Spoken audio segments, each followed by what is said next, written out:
যেহেতু উঠলাম একটা দাওয়াত দিয়ে যাই, আর মাত্র 4-5 দিন পরে চরমোনাই মাহফিল, একটু দেখার জন্য যাবেন। এপ্রিলের 1 তারিখ থেকে হুজুর বলেছেন লক্ষ লক্ষ মানুষ আসবে। আল্লাহ আলাদের ময়দান, চোখের পানি ফেলার ময়দান। এই ঝগড়া ফাসাদ কিলাকিলির কোনো বয়ান নাই, জাহান্নামের বয়ান, জিকিরের বয়ান, আল্লাহ পাওয়ার বয়ান। সবাইকে দাওয়াত দিয়ে গেলাম। হুজুর তো বিস্তারিত বলবেন, আরও হুজুরকে দেখেও বুঝবেন, হুজুর বলবেন বিস্তারিত, আমরা হুজুরের কথা শুনবো। আমরা সবাই নিয়ত করি, নিয়ত করতে তো পয়সা লাগে না, নিয়ত ভালো কাজের নিয়ত করলেই সব হয়। আল্লাহ যেন আমাদেরকে এইরকম হক্কানি আল্লাহ ওয়ালাদের সাথে বেশি বেশি সম্পর্ক রেখে নিজেরাও আল্লাহ ওয়ালা হয়ে কবরে যাওয়ার তৌফিক দান করুন, আমিন। জামিয়া কারিমিয়া দারুল উলুম মোহাম্মদপুর আজমিরিগঞ্জের উদ্যোগে আয়োজিত আজকের এই মহতি মাহফিলের সম্মানিত সভাপতি, উপস্থিত দিন দরদি, আমার পরম শ্রদ্ধাভাজন মুরব্বিয়ানে ইজাম, ধর্মপ্রাণ মুসলমান ভাইয়েরা, আসলে আমার কাছেই আজকের প্রধান অতিথি বসা আছেন। হজরত আমাদের এলাকার মেহমান, একজন আল্লাহর ওলি মানুষ, অনেক দূর থেকে এসেছেন। আবহাওয়ার অবস্থাও সুবিধাজনক না। আমি চেয়েছিলাম আজকে কোনো কথা না বলি, যেহেতু নাম ঘোষণা হয়েছে। আমি মাত্র কয়েকটা মিনিটে গতানুগতিক বয়ান না করে নবীজির 2-1টি হাদিস শোনাবো। এটা শুনি আজকের মতো ইতি টানব। ভবিষ্যতে কোনো দিন আসলে, যেহেতু আমি আপনাদের নিজেদের মানুষ, আগেও এসেছি, ভবিষ্যতেও আসা যাবে। প্রিয় সুধী, রাসূল করিম সাল্লাল্লাহু আলাইহি ওয়াসাল্লামের একটা হাদিস বলি।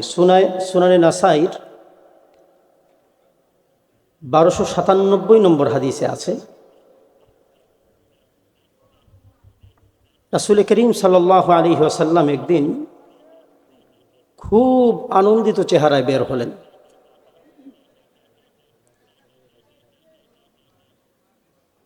সাহাবায়ে কেরাম রাসূলকে আনন্দিত দেখে খুব খুশি হলেন। জিজ্ঞাসা করলেন, ইয়া রাসূলুল্লাহ, আজকে আপনাকে খুব খুশি খুশি দেখা যাচ্ছে, ঘটনা কি?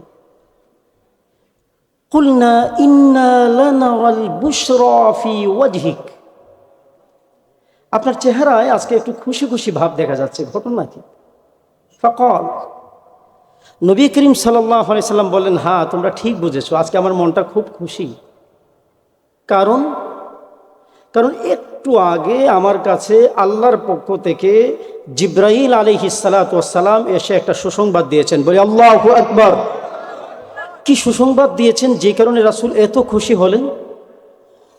আল্লাহ জানিয়েছেন, ও আমার রাসূল, মক্কার আবু জাহেলরা আপনাকে হাতকোরা বলে গালি দেয়, মদিনার কাফেররা আপনার সাথে শত্রুতা পোষণ করে, ইসলামের দুশমনেরা আপনার নাম নিশানা মুছে দেওয়ার জন্য নানা রকম চক্রান্ত ষড়যন্ত্র করে, এই এলাকার ইসলাম বিদ্বেষী শক্তিরা আপনার সাহাবায়ে কেরাম যেন দিন দিন বাড়তে না পারে এই জন্য চক্রান্ত ষড়যন্ত্র করে। আপনি শুনুন, আপনার নাম নিশানা তারা বলে আপনি না থাকলে থাকবে না, কিন্তু আমি তো আল্লাহ, আমি তো স্রষ্টা, আমি তো সারা পৃথিবীর মালিক, আমি জানি কিভাবে আপনার নামকে বাড়িয়ে নিতে হবে। আমি আল্লাহ আপনার নামকে শুধু উচ্চকিত করতেই থাকবো, করতেই থাকবো, করতেই থাকবো। আপনার নামকে বাড়ানোর জন্য, আপনাকে চিরস্মরণীয় বরণীয় করে রাখার জন্য ছেলে সন্তান বাড়িয়ে রাখার দরকার নেই, আপনাকে সামনে খুব পাওয়ারফুল দেখানোর দরকার নেই। আমি আল্লাহ এমন একটা সিস্টেম অবলম্বন করব, আমি আল্লাহ আপনার নাম গ্রহণকে এমন সম্মানিত করব, যেই কারণে কিয়ামত পর্যন্ত শুধু রাজনীতিতেও যদি কেউ আপনি আল্লাহর নবীর নাম নেয়, আমি আল্লাহ তার মর্যাদা বাড়িয়ে দিব। বলে আল্লাহু আকবার। এই হাদিসে ভাই সময় নাই, এই হাদিসে আল্লাহর রাসূল সাল্লাল্লাহু আলাইহি ওয়াসাল্লাম বলেন, জিবরাইল আলাইহিস সালাতু ওয়াস সালাম আল্লাহর পক্ষ থেকে আমাকে জানিয়েছেন, আমা ইউযিকা আন্নাহু লা ইউসাল্লি আলাইকা আহাদুন ইল্লা সাল্লাইতু আলাইহি আশরা ওয়া লা ইউসাল্লিমু আলাইকা আহাদুন ইল্লা সাল্লামতু আলাইহি আশরা। ও নবী, আপনার কেন মন খারাপ? তারা আপনাকে গালি দেয়, আপনি কেন মনক্ষুণ্ণ? তারা আপনার সাহাবীর উপর নির্যাতন করে, আপনার কেন মনটা খারাপ হয়ে যাচ্ছে? তারা আপনার নাম নিশানা মুছে দিতে চায়, আপনি কেন পেরেশান? শুনুন, আমি আল্লাহ আপনাকে জিজ্ঞাসা করছি, আপনি কি এই ব্যাপারে খুশি না? আমা ইউরদিকা আন্নাহু লা ইউসাল্লি আলাইকা আহাদুন ইল্লা সাল্লাইতু আলাইহি আশরা। আপনি কি এই ব্যাপারে খুশি না? দুনিয়ার কোনো ভূগোল বইয়ের মাধ্যমে আপনার নাম স্মরণীয় করে রাখবো না, দুনিয়ার কোনো এনসাইক্লোপিডিয়ার মাধ্যমে আপনার নাম চিরস্মরণীয় করে রাখবো না, দুনিয়ার কোনো ইতিহাসের বইয়ের মাধ্যমে আপনার নাম স্মরণীয় করে রাখবো না, আপনার নাম প্রতিটা মুমিনের হৃদয়ে হৃদয়ে এমনভাবে গেঁথে দিব, আমি আল্লাহ যদি এইভাবে যদি করে দেই, এই ঘোষণাটা যদি আজকে দিয়ে দেই যে আজমিরিগঞ্জের সুদূর প্রত্যন্ত অঞ্চলে একজন মানুষ একবার যদি ঘরের কোণে বসেও, মাহফিলের কোণে বসেও, একাকী বসেও একবার শুধু আপনি নবীর উপর দুরূদ পাঠ করে, আমি আল্লাহ সাথে সাথে তার উপর 10 বার রহমত নাজিল করে দেব বলে আল্লাহু আকবার। আমার বন্ধুগণ, সময় থাকলে ব্যাখ্যা করা যেত, আজকে ব্যাখ্যার সময় নাই। শুধুমাত্র আরেকটা হাদিস বলেই আমি আমার কথা শেষ করব। ও আমার মুসলমান, সুনানে নাসাইর 1297 নম্বর হাদিস বলেছি, এইবার সুনানে নাসাইর 1283 নম্বর হাদিসটা শুনুন। আল্লাহর নবী সাল্লাল্লাহু আলাইহি ওয়াসাল্লাম থেকে ইরশাদ করেন, আন আনাস ইবনে মালিক রাদিয়াল্লাহু তাআলা আনহু قال من صلى علي صلاة صلى الله عليه 10 صلوات وحطت عنه 10 خطيئات ورفعت له 10 درجات। শুধুমাত্র আল্লাহ পাক রব্বুল আলামিন একবার দুরূদ পড়লে 10 বার রহমত নাজিল করবেন, তাই নয়, আল্লাহ এই আল্লাহর নবী সাল্লাল্লাহু আলাইহি ওয়াসাল্লাম এই হাদিসে জানিয়েছেন, নবীর উপর যদি একবার দুরূদ পড়া হয় সাথে সাথে তাকে 10টা সওয়াব দান করা হয় বলে আল্লাহু আকবার। ওয়াহুত্তাত আনহু 10 খাতিআত, তার জীবনের 10টা গুনাহ মাফ করে দেওয়া হয় বলে আল্লাহু আকবার। ওয়া রুফিআত লাহু 10 দারাজাত, তার দুনিয়া এবং আখিরাতে 10টা মর্যাদা বাড়িয়ে দেওয়া হয়। আল্লাহ কে না চায় আমার মর্যাদাটা বাড়ুক? ভাই, আমার বয়স কথার কথা 30, আপনার বয়সও 30, আমার বয়স কথার কথা 40, আপনার বয়স 40, আমার বয়স কথার কথা 50, আপনার বয়স 50। কিন্তু একটা জিনিস চিন্তা করেন, 50 বছরের চরমুনাই পীর সাহেব ডাক দিলে লক্ষ মানুষ মাঠের মধ্যে নেমে আসে, 60 বছরের বরুণার পীর সাহেব ডাক দিলে লক্ষ মানুষ রাজপথে নেমে আসে, 70 বছরের মুফতি আমিনী ডাক দিলে লক্ষ মানুষ রাজপথে নেমে আসে, 80 বছরের শাইখুল হাদিস সাহেব ডাক দিলে লক্ষ মানুষ রাজপথে নেমে আসে, 90 বছরের আল্লাহ মাহমুদ শফি ডাক দিলে লক্ষ মানুষ জীবন দেওয়ার জন্য তৈয়ার হয়ে যায়। অথচ আমারও তো জীবন 30 বছর পার করলাম, 40 বছর পার করলাম, 50 বছর পার করলাম, 60 বছর পার করলাম। চরমুনাই পীর সাহেবের ডাকে মানুষ জীবন দেওয়ার জন্য তৈয়ার হয়, বরুণার পীর সাহেবের ডাকে মানুষ রক্ত দেওয়ার জন্য তৈয়ার হয়, আহমদ শফি সাহেবের ডাকে মানুষ তাদের জীবন উৎসর্গ করার জন্য তৈয়ার হয়। আমার ডাকে তো আমার গ্রামের মানুষও নামতে চায় না, কারণটা কি? আমি অনেক তালাশ করেছি, কারণটা কি? আমারও 2টা হাত, চরমুনাই পীর সাহেবেরও 2টা হাত, আমার 2টা পা, বরুণার পীর সাহেবেরও 2টা পা, আমার গালে দাঁড়িয়ে আছে, মুফতি আমিনী সাহেবের গালেও দাঁড়িয়ে আছে, এদের তো মর্যাদা কিভাবে? এই হাদিস চিন্তা করে দেখলাম, এই হাদিসে আল্লাহর নবী বলেছেন, যেই ব্যক্তি একবার মহব্বতের সাথে নবীর উপর দুরূদ পড়বে, আল্লাহ তার 10 গুণ মর্যাদা বাড়াবেন। আরেকবার দুরূদ পড়বে, আল্লাহ আবার 10 গুণ মর্যাদা বাড়াবেন। আরেকবার দুরূদ পড়বে, আল্লাহ আরেকবার 10 গুণ মর্যাদা বাড়াবেন। আরেকবার দুরূদ পড়বে, আল্লাহ আরেকবার 10 গুণ মর্যাদা বাড়াবেন। আপনাদেরকে একটু চেক করতে কঠিন কোনো কথায় যায় না, একটা উদাহরণ দিয়ে এই কথা শেষ করে ফেলি। আপনারা চরমুনাই পীর সাহেবের মাদ্রাসার মাহফিলে এসেছেন।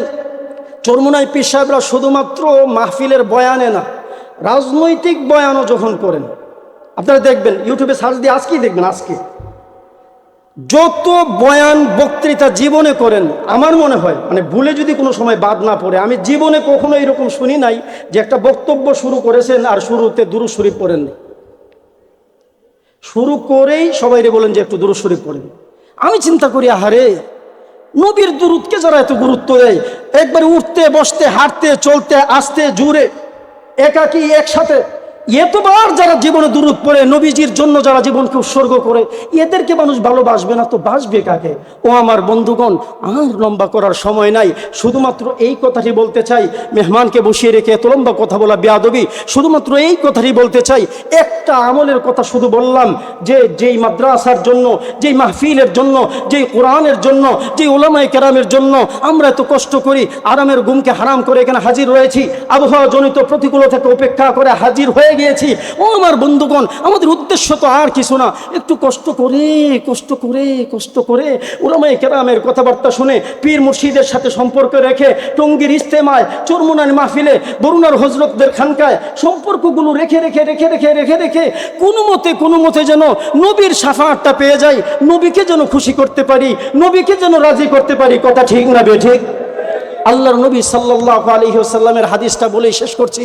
নবী করিম সাল্লাল্লাহু আলাইহি ওয়াসাল্লাম ইরশাদ করেন, জামিউত তিরমিজির 404 নম্বর হাদিসে আছে, মুসান্নাফে ইবনে আবি শাইবার 505 নম্বর হাদিসে আছে, সহিহ ইবনে হিব্বানের 911 নম্বর হাদিসে আছে। নবীজি বলেন, আউলান নাসি বি ইয়াউমাল কিয়ামাতি আকসারুহুম আলাইয়া সালাতান। আব্দুল্লাহ ইবনে মাসউদ রাদিয়াল্লাহু তাআলা আনহু বর্ণনা করেন, নবীজি বলেন, তোমরা সবাই আমার কাছে জায়গা পেতে চাও, আমারে খুশি করতে চাও, আমারে খুশি করার জন্য জীবনে কত পীরের পিছনে ঘুরলা, জীবনে কত মাদ্রাসায় দান খয়রাত করলা, জীবনে কত এরকম আল্লাহ ওয়ালাদের বয়ান শুনলা, জীবনে কত চরমুনার ময়দানের মতো মাহফিলে গেলা, টঙ্গীর ইজতেমায় কত সময় ব্যয় করলা। আমি নবী তোমাদেরকে শিখিয়ে দিয়ে যাই একটা আমল। আমি নবী বলি, আউলান নাসি বি ইয়াউমাল কিয়ামাতি আকসারুহুম আলাইয়া সালাতান। কিয়ামতের দিন সবচেয়ে বেশি আমি নবীর কাছে জায়গা পাবে সেই ব্যক্তি, আকসারুহুম আলাইয়া সালাতান, যেই ব্যক্তি বেশি বেশি আমি নবীর উপর দুরূদ পড়বে। বলি আল্লাহু আকবার। আমাদের সারা জীবনের চাহিদাই তো এটা, আমরা যেন একটু, আল্লাহ যেন একটু দয়া করে আমাদেরকে নবীর কাছে জায়গা দেন, নবীর শাফাআত নসিব করেন, নবীর মাধ্যমে আমাদেরকে একটু জান্নাতটা নসিব করেন। ও বন্ধুগণ, আর কথা লম্বা করছি না, আজকের এই মাহফিল থেকে এই একটা কথা যদি আমরা নিয়ে যেতে পারি, জীবনে যতদিন বাঁচবো, বেশি না পারি কম করে হলো, প্রতিদিন 1000 বার না পারি 100 বার হলেও, 100 বার না পারি 10 বার হলেও, 10 বার না পারি 1 বার হলেও, জীবনে একদিনও এই মন বাদ দিব না, একবার না একবার নবীর উপর দুরূদ পড়ব না। রাজি আছি না ইনশাআল্লাহ? আল্লাহ পাক রব্বুল আলামিন নবীজির মহব্বত নিয়ে যেন দুরূদ বেশি বেশি পড়ে নবীজিকে খুশি করে যেতে পারি, আল্লাহ সেই তৌফিক দান করুন, বলি আমিন। যেহেতু উঠলাম, একটা দাওয়াত দিয়ে যাই, আর মাত্র 4-5 দিন পরে চরমোনাই মাহফিল, একটু দেখার জন্য যাবেন। এপ্রিলের 1 তারিখ থেকে হুজুর বলেছেন লক্ষ লক্ষ মানুষ আসবে, আল্লাহ ওয়ালাদের ময়দান, চোখের পানি ফেলার ময়দান। এই ঝগড়া ফাসাদ কিলাকিলির কোনো বয়ান নাই, জাহান্নামের বয়ান, জিকিরের বয়ান, আল্লাহ পাওয়ার বয়ান। সবাইকে দাওয়াত দিয়ে গেলাম। হুজুর তো বিস্তারিত বলবেন, আরও হুজুরকে দেখেও বুঝবেন, হুজুর বলবেন বিস্তারিত, আমরা হুজুরের কথা শুনবো। আমরা সবাই নিয়ত করি, নিয়ত করতে তো পয়সা লাগে না, নিয়ত ভালো কাজের নিয়ত করলেই সব হয়। আল্লাহ যেন আমাদেরকে এইরকম হক্কানি আল্লাহ ওয়ালাদের সাথে বেশি বেশি সম্পর্ক রেখে নিজেরাও আল্লাহ ওয়ালা হয়ে কবরে যাওয়ার তৌফিক দান করুন, আমিন। ও আখিরু দাওয়ানা আলহামদুলিল্লাহি রাব্বিল আলামিন। আসসালামু আলাইকুম ওয়া রাহমাতুল্লাহি ওয়া বারাকাতুহু।